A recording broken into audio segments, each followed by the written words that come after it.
भारत माता की, भारत माता की जय गुरुदेव, धन गुरुदेव, जय गुरुदेव, धन गुरुदेव। बोले सो निहाल, सत श्री अकाल। 2024 के चुनाव प्रचार की मेरी ये अंतिम सभा है। मैं मां चिंतपूर्णी, मां नैना देवी और गुरु गोविंद सिंह जी को सर झुकाकर नमन करता हूं।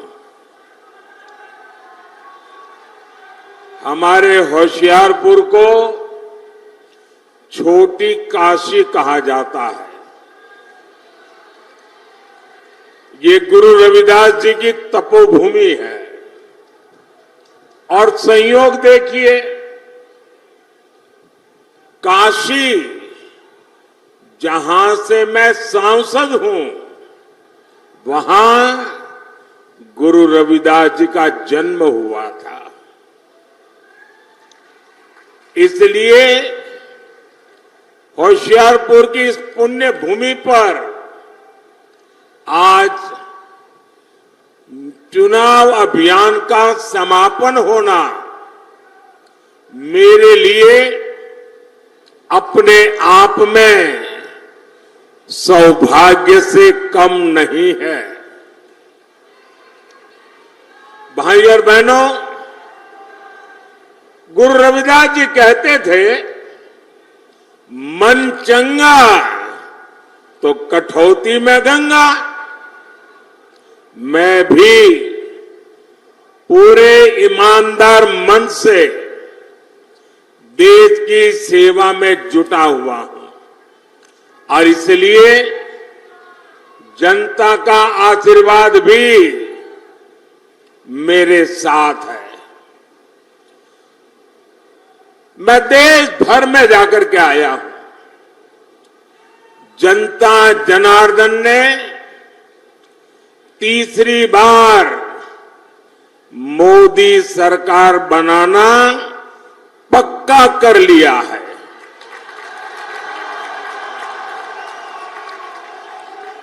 आज देश में आकांक्षाएं नहीं हैं। आज देश में उम्मीदें नहीं हैं। आज देश में आत्मविश्वास नया है। दशकों बाद ऐसा समय आया है, पूर्ण बहुमत वाली केंद्र सरकार हैट्रिक लगाने जा रही है। और इसकी सबसे बड़ी वजह है विकसित भारत का सपना। आज हर भारतीय विकसित भारत के सपने के साथ एक रूप हो गया है, जुड़ गया है। और इसलिए हर देशवासी हमें आशीर्वाद दे रहा है। साथियों, आपको याद होगा, मैंने लाल किले से कहा था, यही समय है, सही समय है। और आज फिर कह रहा हूं, 21वीं सदी भारत की सदी होगी।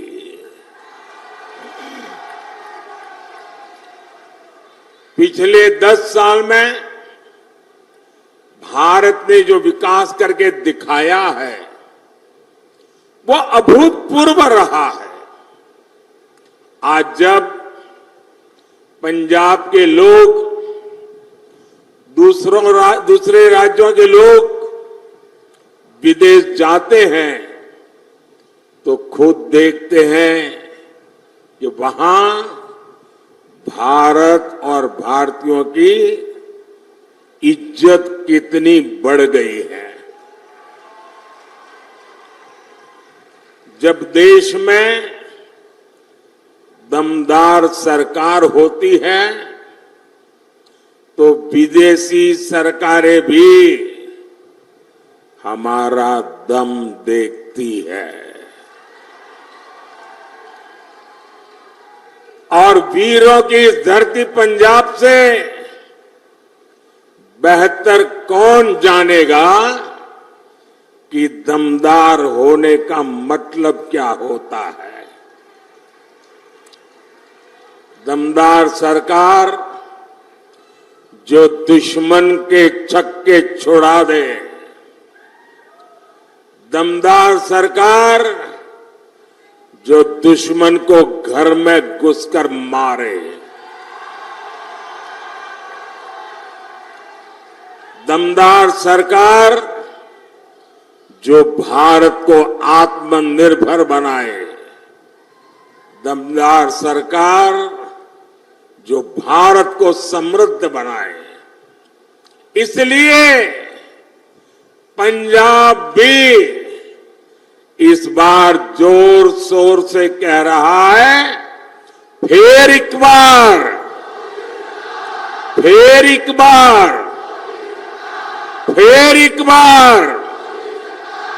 साथियों, गरीब कल्याण मेरी सरकार की बहुत बड़ी प्राथमिकता है और इसमें गुरु रविदास जी की बहुत बड़ी प्रेरणा है। गुरु रविदास जी कहते थे, ऐसा चाहूं राज में जहां मिले सबन को अन्न, छोट बड़ो सब सम बसे, रैदास है प्रसन्न। बीते 10 वर्षों में हमने गरीब से गरीब को मुफ्त अनाज और मुफ्त इलाज की सुविधा दी है। आज किसी भी गरीब, दलित, वंचित मां की संतान को भूखे पेट नहीं सोना पड़ता। आज गरीब महिला को अपनी बीमारी छिपाने की मजबूरी नहीं है। अब उसके पास राशन कार्ड है, आयुष्मान कार्ड है। साथियों, गुरु रविदास जी ऐसा समाज चाहते थे जहां जाति के आधार पर समाज में कोई भेद न हो। उन्होंने कहा था, जाति जाति में जाति है, जो केतन के पात, रैदास मनुष्य ना जुड़ सके जब तक जाति न जात। आज मोदी सरकार की योजनाओं का लाभ बिना भेदभाव सभी को मिल रहा है। सभी को पक्का घर मिला, बिना भेदभाव सभी को मुफ्त गैस कनेक्शन दिए मिला, बिना भेदभाव सभी को शौचालय मिला, बिना भेदभाव सभी को बिजली कनेक्शन मिला, बिना भेदभाव ऐसी योजनाओं ने गरीब और दलित के लिए स्वाभिमान से जीना संभव किया है। यही तो गुरु रविदास जी की सीख है। यही सबका साथ, सबका विकास हमारा सुशासन का मंत्र है। रविदास जी ने यह भी कहा है, 100 बरस लाओ जगत में ही, जीवत रही करू काम, रैदास कर्म ही धर्म है, कर्म करहु निह काम। अर्थात 100 वर्ष का जीवन हो तो भी पूरे जीवन हमें काम करना चाहिए। वो कहते थे कर्म ही धर्म है। गुरु रविदास जी की ये भावना हमारी सरकार की कार्य संस्कृति में झलकती है। चुनाव की इस भागदौड़ में भी हमारी सरकार एक पल भी व्यर्थ नहीं कर रही है। सरकार बनते ही तीसरे टर्म में अगले 125 दिन में क्या होगा, सरकार क्या करेगी, सरकार कैसे करेगी, सरकार किसके लिए करेगी, सरकार कब तक करेगी, इसके रोड मैप पर काम कर लिया गया है।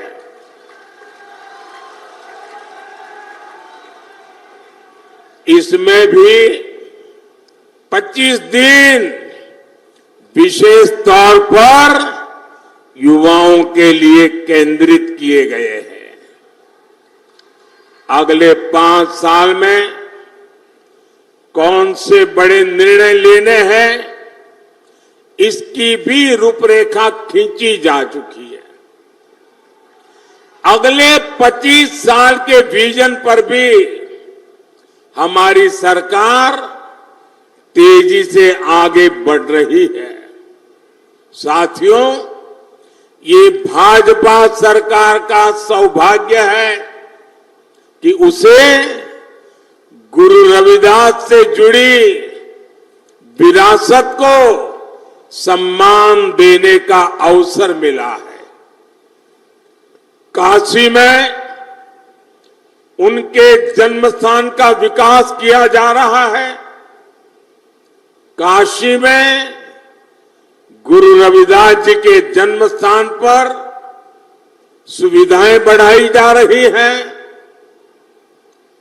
वहां लंगर हॉल बना है, म्यूजियम बना है, पार्क बना है, मंदिर के आसपास सड़कें बनी हैं। कोशिश यही है कि आप लोग जब यहां से काशी आए तो आपको वहां परेशानी न हो। और इतना ही नहीं, मैं काशी का सांसद हूं, इसलिए जब भी आप काशी आए ना तो आप मेरे मेहमान हैं। और मैं मेहमान नवाजी में कोई कमी नहीं रखता हूं।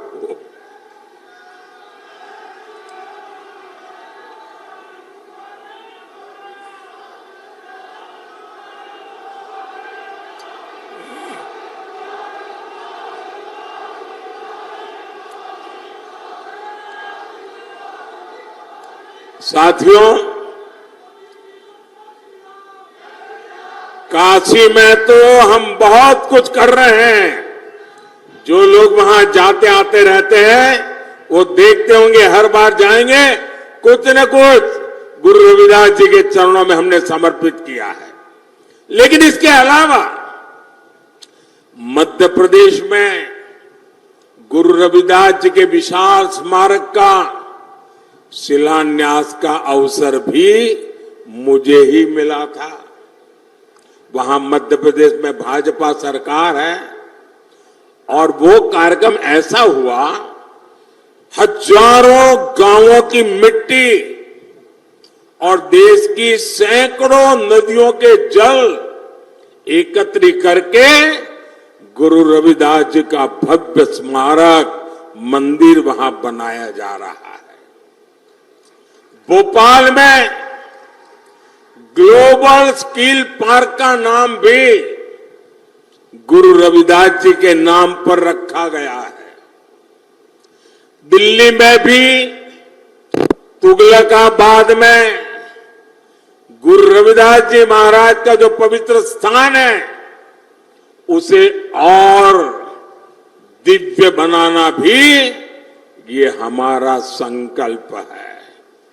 इसके लिए सुप्रीम कोर्ट से जमीन की विशेष मंजूरी भी ले ली गई है। और आज जब मैं होशियारपुर आया हूं तो अपने मन की एक और बात आपको बताना चाहता हूं। आपको पता है कि हमने अयोध्या में प्रभु राम का मंदिर तो बनाया, जय श्री राम। 500 साल बाद अयोध्या में भगवान राम का मंदिर बना। और आपको खुशी होगी, ये अयोध्या में प्रभु राम जन्म स्थान का पहला लड़ाई अगर किसी ने लड़ी थी तो मेरे सिख भाई बहनों ने लड़ी थी। और तब से लड़ाई चली और आज राम मंदिर बना है। राम मंदिर तो बना, लेकिन यात्रियों की सुविधा के लिए हमने अयोध्या में एक बहुत बड़ा हवाई अड्डा बनाया। लेकिन हवाई अड्डे का नाम हमने महर्षि वाल्मीकि के नाम पर रखा है। यानी राम जी के पास जाना है, रामलला के पास जाना है, पहले वाल्मीकि जी के पास जाना होता है। इसी प्रकार मेरी इच्छा है कि आदमपुर एयरपोर्ट का नाम भी गुरु रविदास जी के नाम पर रखा जाए।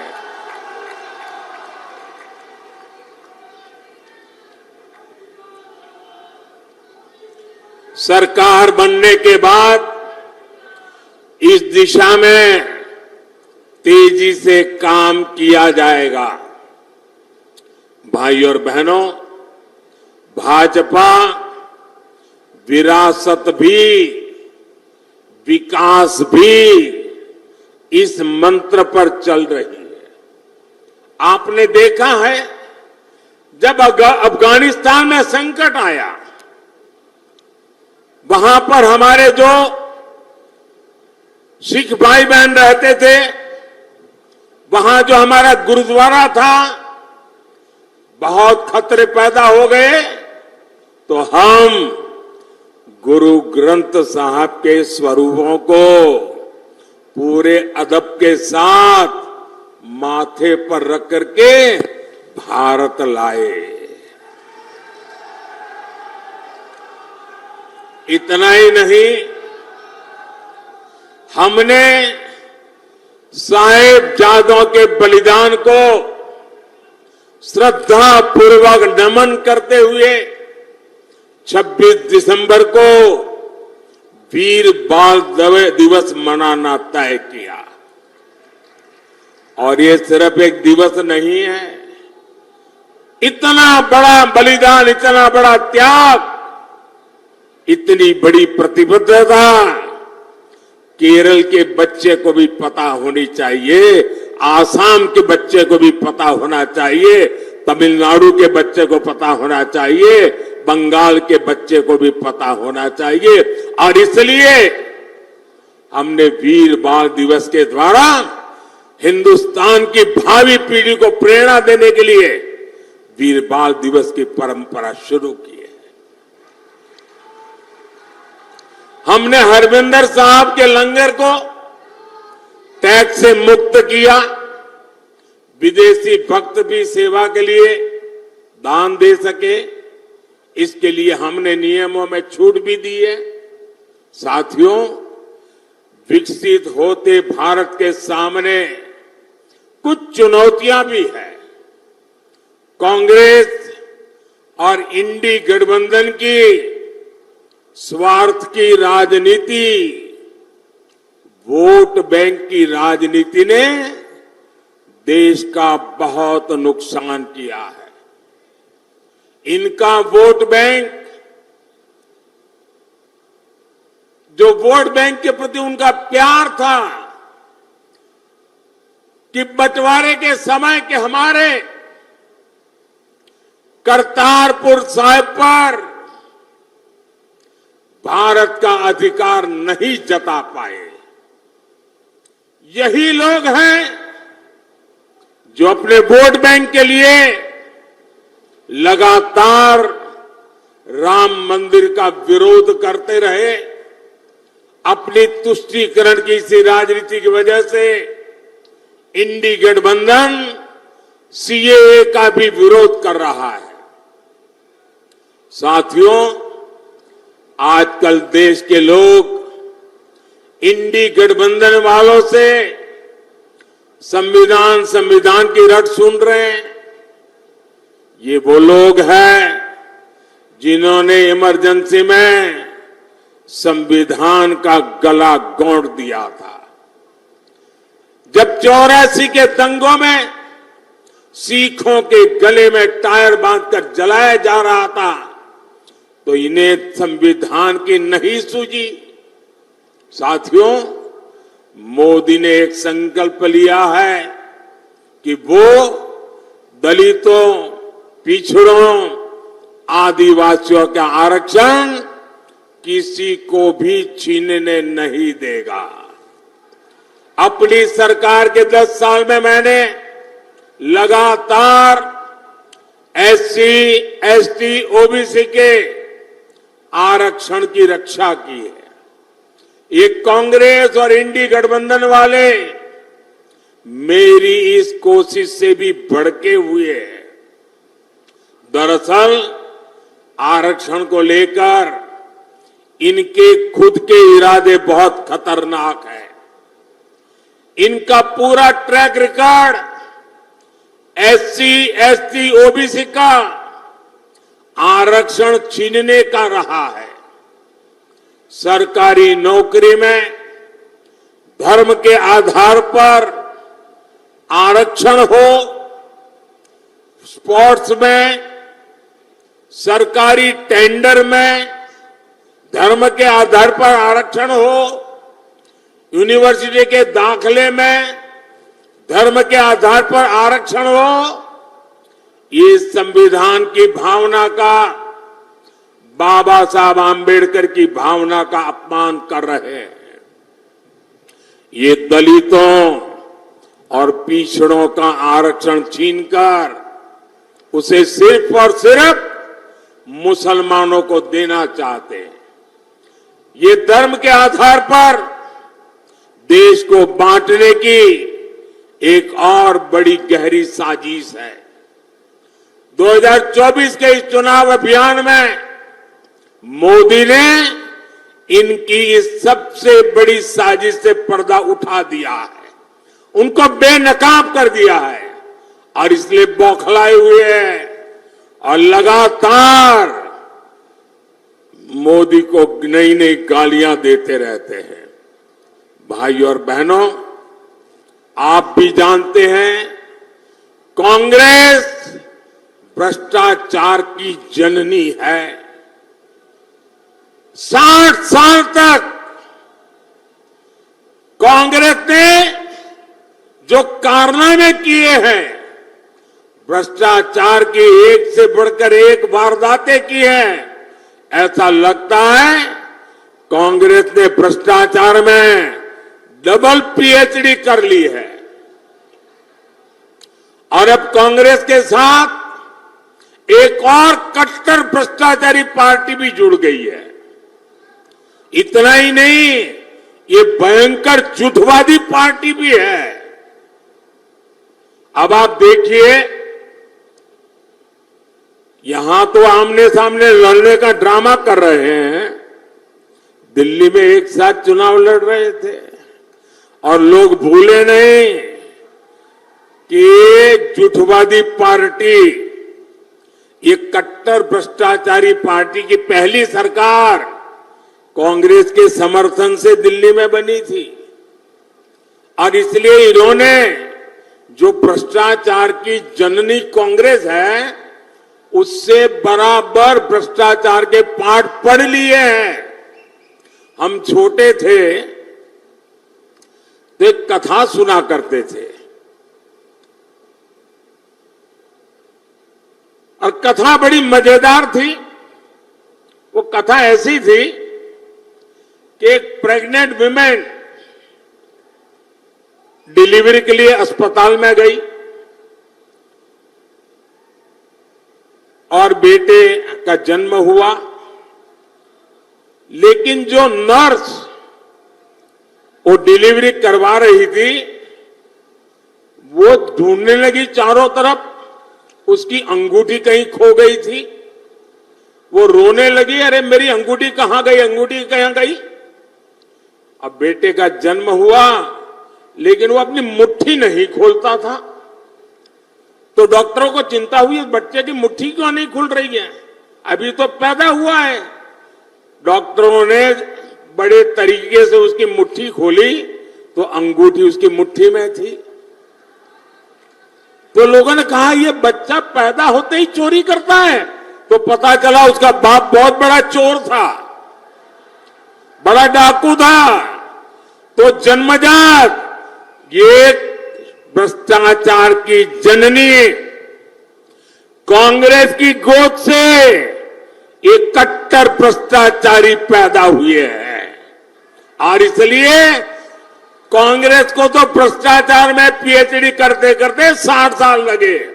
ये तो जन्म से ही कट्टर भ्रष्टाचारी पैदा हुए हैं।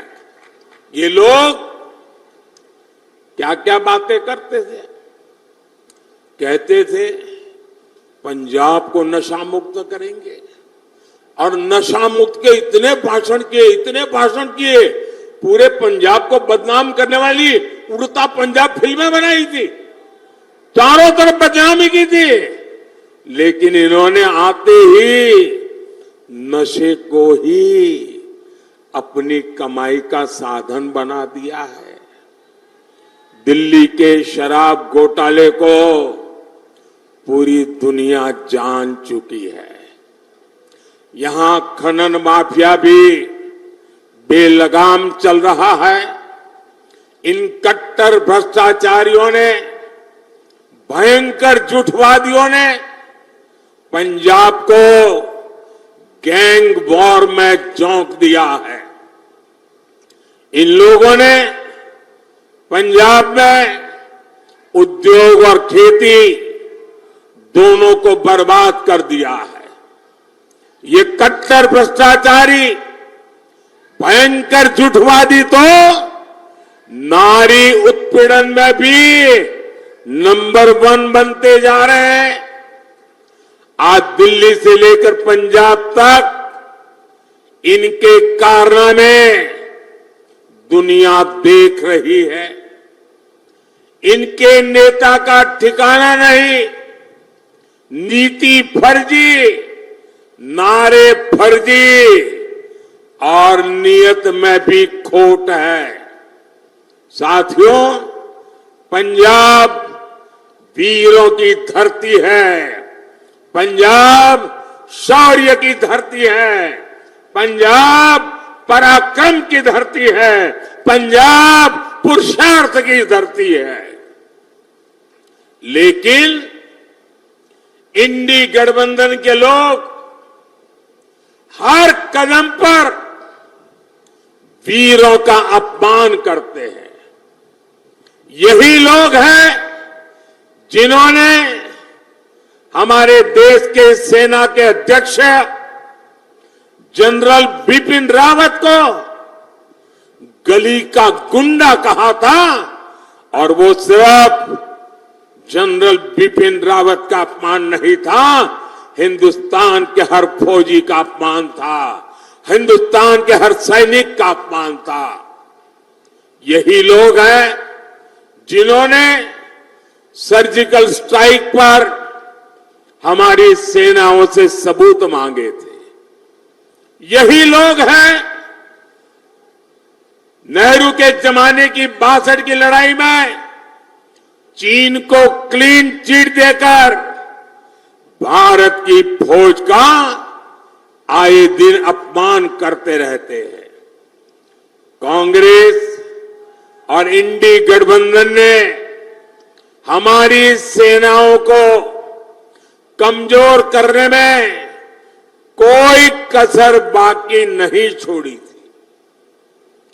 याद कीजिए, देश आजाद हुआ तब से जीप घोटाला हो, बोफोर्स घोटाला हो, सबमरीन घोटाला हो, आर्मी के लिए ट्रक घोटाला हो, इन लोगों ने हर मौके पर देश की सेना की जरूरतों की चिंता नहीं की, देश की सेना की शक्ति की चिंता नहीं की।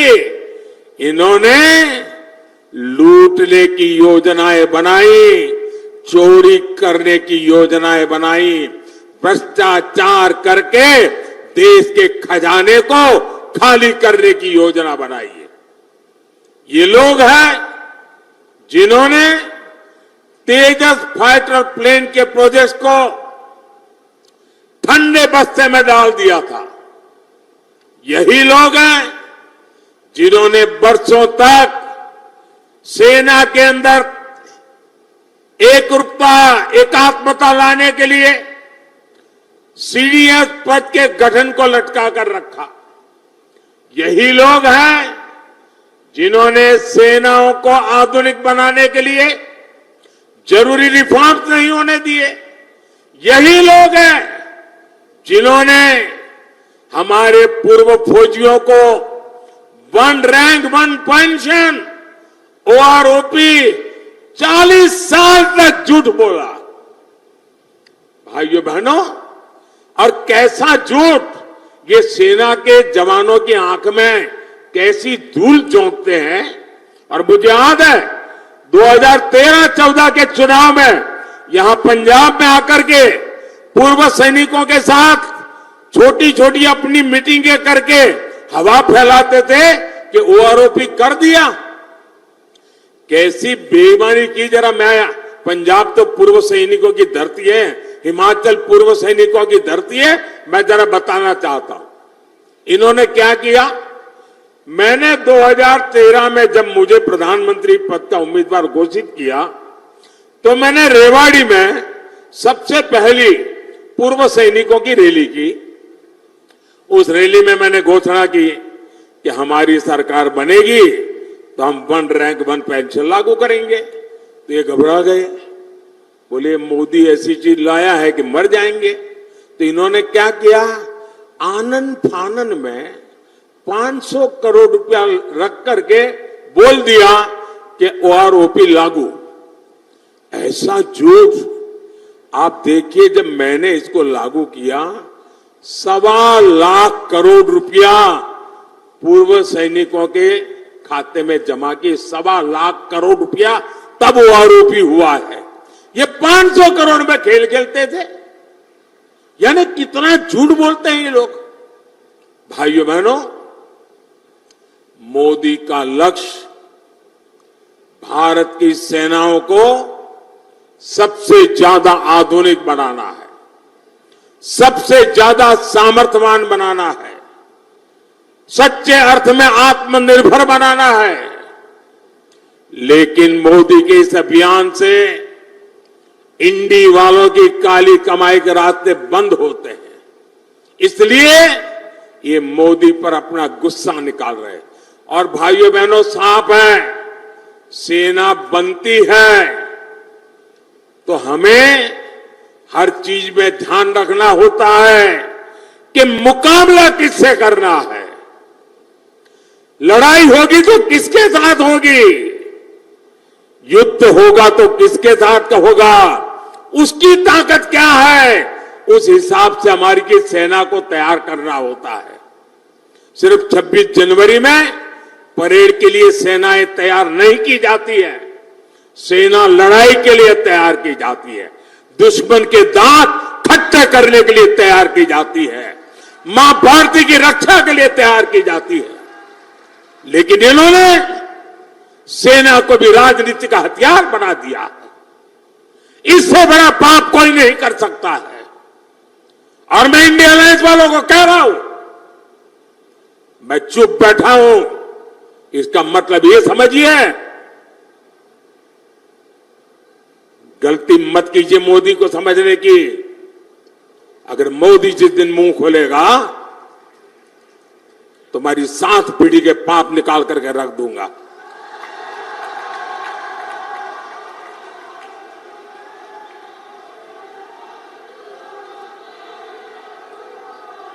आपको मोदी को जितनी गालियां दे दीजिए, लेकिन मेरे देश की सेना का अपमान ये मोदी नहीं सहन करेगा।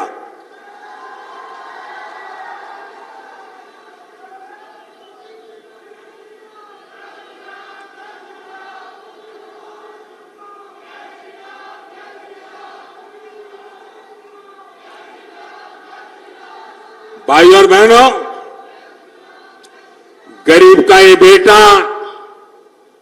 हर गरीब को, दलित को, पिछड़े को विकास की नई ऊंचाई देना चाहता है। आने वाले 5 साल मेरे किसान भाई बहनों के कल्याण के लिए, मेरे गरीब भाई बहनों को गरीबी से बाहर निकालने के लिए, हमारे नौजवानों को नए अवसर देने के लिए और हमारी नारी शक्ति की भागीदारी को बढ़ाने के लिए उत्कृष्ट समय होने वाला है। आजादी के 75 साल में जैसा समय नहीं आया, वैसा समय आने वाले 5 साल में आने वाला है।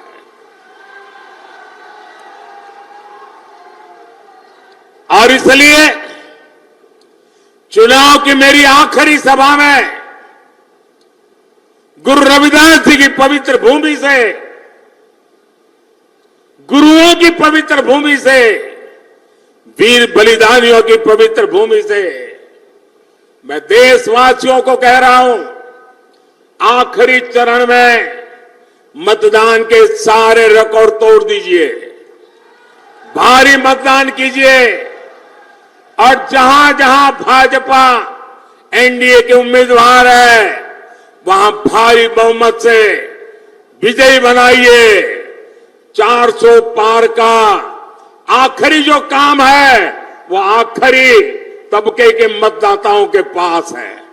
मुझे पूरा विश्वास है कि वो सौभाग्य जाने नहीं देंगे। आपसे 1 जून को पंजाब की हर सीट पर कमल खिलाने के लिए मैं आपसे आशीर्वाद मांगने आया हूं, मैं आपसे सहयोग मांगने आया हूं।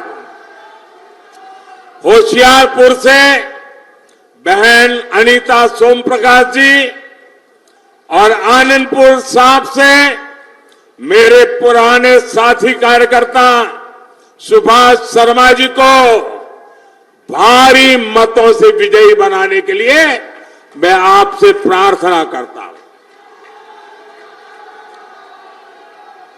ज्यादा से ज्यादा परिवारों में जाएंगे, ज्यादा से ज्यादा परिवारों में जाएंगे।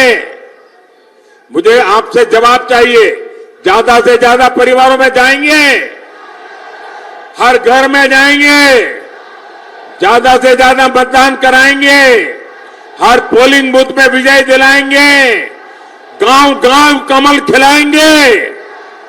अच्छा, मेरा एक काम करेंगे, ऐसा नहीं पूरी ताकत से बोलो तो बताऊंगा। मेरा एक काम करेंगे, जरा हाथ ऊपर करके बताइए, मेरा काम करेंगे। देखिए, यहां से जाने के बाद अपने मोहल्ले में, अपने गांव में जो भी देवस्थान हो, गुरुद्वारा हो, वहां पर जाना और मोदी की तरफ से वहां माथा टेकना और हमें गुरुओं से आशीर्वाद चाहिए, हमें हमारे परमात्मा से आशीर्वाद चाहिए, लेकिन आशीर्वाद मोदी के लिए नहीं मांगना है, आशीर्वाद मोदी के परिवार के लिए नहीं मांगना है, आशीर्वाद मांगना है विकसित पंजाब बनाने के लिए, आशीर्वाद मांगना है विकसित भारत बनाने के लिए। और इसलिए आप सबसे मेरा आग्रह है कि मेरा ये काम जरूर कीजिए। हर गुरुद्वारे पर जाकर के, हर देवस्थान पर जाकर के मेरी तरफ से मत्था जरूर टेकना। मेरे साथ बोलिए, जय गुरुदेव, जय गुरुदेव, धन गुरुदेव, धन गुरुदेव। श्री वाहेगुरु जी का खालसा, श्री वाहेगुरु जी का खालसा। भारत माता की, भारत माता की। बहुत बहुत धन्यवाद।